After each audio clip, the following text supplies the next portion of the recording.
Indivisible is a hand-drawn action RPG platforming hybrid game developed by Lab Zero, published by 505 Games, and that was released on October 8th, 2019 for PS4, Xbox One, and Steam. It has a planned Switch release coming sometime in the future, but before I start on my main talking points, I kind of want to lay down the groundwork for the discussion that this video will be built on.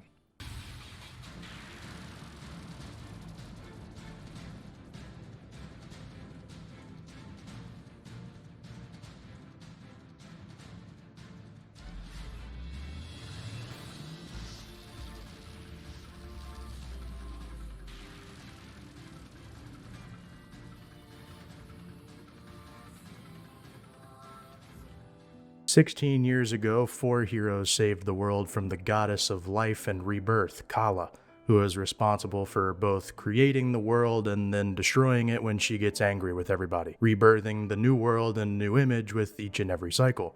You play as Ajna, a rebellious and hip 16-year-old daughter from 2 of the 4 aforementioned heroes. Ajna thinks her dad is lame ass and her mom died previously from something. One day, an army commanded by the big evil bad boy, Lord Ravanavar, attacks your village. During the attack, leader of Lord Ganondorf's forces, Dar, sticks his sword through your dad.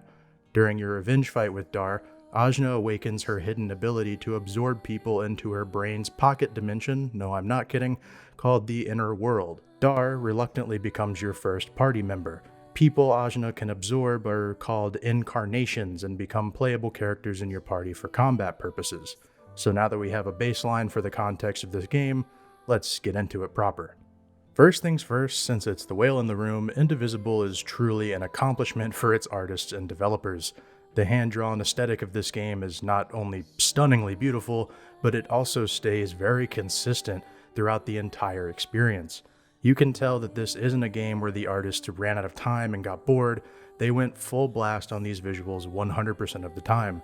The pseudo 3D background lends this perfect amount of depth, and the hand-drawn foregrounds and character models completely ooze quality. The animations are smooth and striking and satisfying, whether you're in combat or just exploring the various locales. All of the character models for the playable characters and enemies are really nice. They vary and are beautiful, and their animations in combat are absolutely stunning.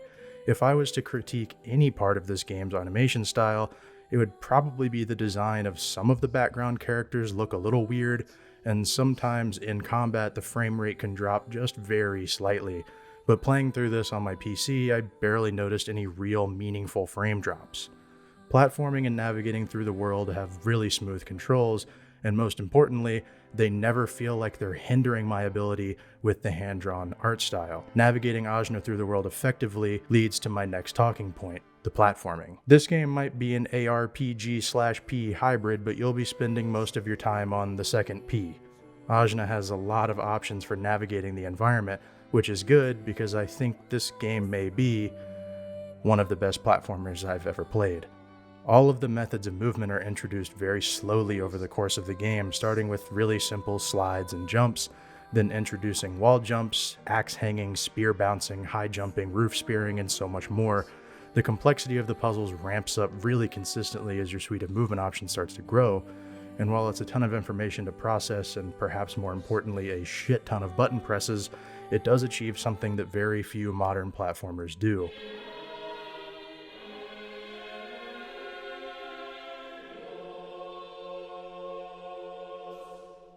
But Chris, what's flow state? Even if you don't know, you've definitely experienced it.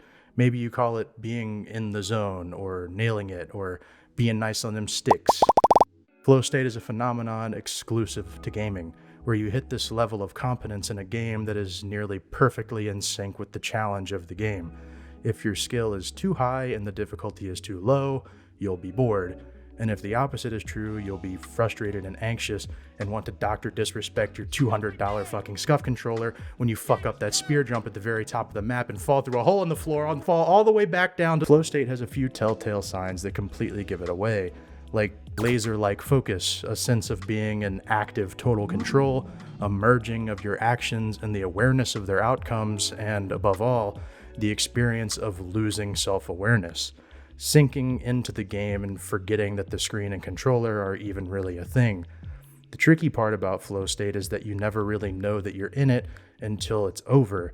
Then you sit back and take a breath and kind of think, whoa, I just did that. Stupid game! Since there's so many different platforming options and the animations are so gorgeous, hitting a flow state in Indivisible just feels really nice. It feels super good to reach a level of understanding that allows you to slide, jump, dash, and skip your way through the environment like you're covered in some of the finest oils available to the layman, but most importantly, it makes you feel like you've got a big sexy gamer brain. Putting the A in the ARPG/P, the combat of Indivisible is a pretty little package. It works off of the 4 main buttons on your controller and 2 inputs from your stick. Every character has a neutral attack, an up attack, and a down attack. You can use these attacks in any order and any method that you choose, but most of the up and down attacks have some kind of secondary effect, whether it be area damage, knocking enemies into the air, or even healing party members in some cases. Some enemies are weak to specific types of damage or have to be knocked up before they can take full damage, or you have to break their block by using a combination of your up and down attacks. You can have 4 party members corresponding to the 4 face buttons, but Ajna has to be in your party at all times, so really you get 3 open slots to pick from with your roster of incarnations. All of the party members have unique range of abilities that can range anywhere from very powerful to kind of useless, but none of them feel completely outclassed. I will say that Torani was in my party for pretty much 100% of my playthrough because she has access to a very simple and easy to use healing ability that becomes extremely valuable later in the game. I've also seen a lot of people using ginseng and honey for the same reason. Enemies will attack your party in various ways, and you'll need to block their attacks to keep your party alive. Time your block perfectly, and you'll take next to no damage and fill your so-called limit gauge, which in this game is called the IDI meter. You'll also generate IDI passively by just attacking, and holding your blocks for too long costs IDI, so you'll have to strongly consider timing your blocks as perfectly as you can, as often as you can, because you can spend your IDI on reviving downed party members and special attacks that get stronger the more points you invest into them. Ajna levels up in your traditional RPG manner, gaining more health and damage with each level, but your incarnations operate off of a separate system. Instead of leveling up traditional number-wise, the incarnations will go stronger based on how much time you spend with them in the combat party.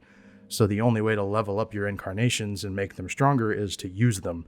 While this does lead to a sort of favored setup, you'll have 3 incarnations that are generally stronger than the others. They do passively scale to a certain degree that stops them from feeling completely useless.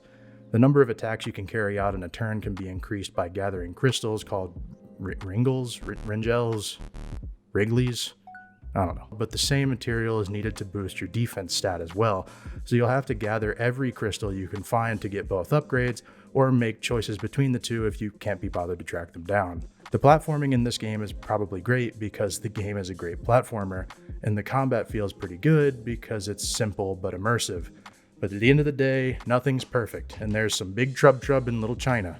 There's a boss pretty early on in the game where a massive sandworm is flying through an arena, and in between the phases of the actual boss fight with a ghost, you'll have to platform around the worm and pin the boss down to reinitiate combat with him. This is where the biggest problem for Indivisible is shown, right here in this very room during this very fight. What this fight shows is that while the combat and platforming are individually pretty sweet, the intersection is loose enough to drive a truck through. The frustration comes from having extremely hard to time blocks in the open world because your character's sprite is so small, and taking damage carries over into the fight, leading to a number of super annoying and frustrating, seemingly unfair deaths, since healing isn't always a super easy thing to do in this game. Later on, you get better at timing these open world blocks, but not better enough to ever make it feel like the hybrid world can justify it.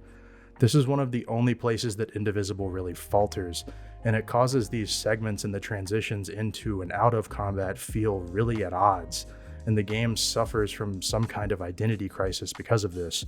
They try to remedy it slightly by allowing you to throw spears at enemies that maintain the damage, stun enemies with your bow, and later even avoid combat entirely by turning enemies into platforming pieces. But this misstep, it almost makes Indivisible feel like two separate games. A very competent ARPG with simple but immersive combat, and a platformer with extremely tight controls that really is satisfying to play. However, they fail to come together into a singular cohesive package. It doesn't ruin the game in any way, but it does make it feel like it could have been elevated from something that's pretty good to something that's really special if this interaction was a little bit better. When I say that this issue is one of the only problems that Indivisible has, I do mean that. The story is good enough to keep you interested, the pacing is questionable at times, but I rarely felt like I was dragging or throwing into combat that I wasn't ready for. The humor is easy and light, the writing is serviceable, the music, while having a limited number of tracks, is pretty good, and the animations and graphics are obviously gorgeous. The combat feels good and the platforming controls are great. Unfortunately, all of these other aspects being so fantastic makes that lack of cohesion between the combat and platforming system even more apparent. I don't think it's bad enough for me to dislike the game or stop me from recommending it though, and I still found myself really enjoying most of the time I spent. Indivisible is a short and pleasant romp through a world of intrigue that culminates in a touching and pretty emotionally aware ending that has some of the best platform mechanics I've seen in a pretty long time.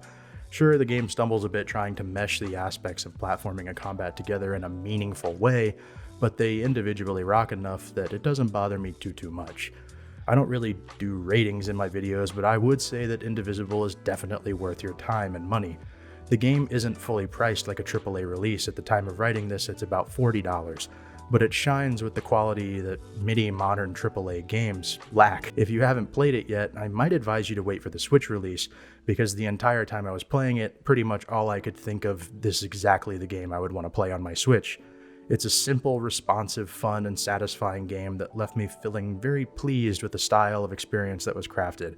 I don't know about replayability since there isn't many random choices or elements in the story, but the gameplay and art style are fun enough that I probably wouldn't mind taking the trip one more time.